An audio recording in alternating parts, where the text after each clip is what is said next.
Nós acaba de chegar de Corsão, todo tem campeonato grande de Caribe, que chama Carefta.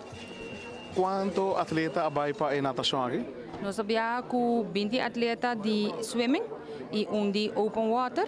E nós temos 2 atletas com a landa de artistic swimming também, mas não chega dia para mim. De que idade nós estamos piano? Nós trabalhamos entre 18 e 17 anos.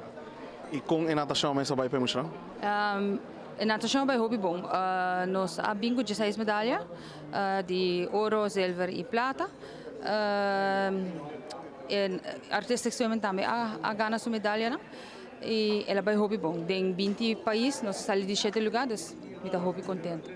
Nice. E com emocionamento, sinceramente, com nota na roupa, parte a fora? Emocionante, eigenlijk, nós viajamos com um hobby novo, da primeira viagem, então learning experience para nós. Nós não estamos acostumados a competir 2 viagens por dia, então tudo isso é algo que não estamos acostumados. E nós estamos viajando com um time que já está viajando cada hobby tempo, então nós temos experiência, então nós ajuda chiquita e assim, ela vai bom. O que você espera para 2023?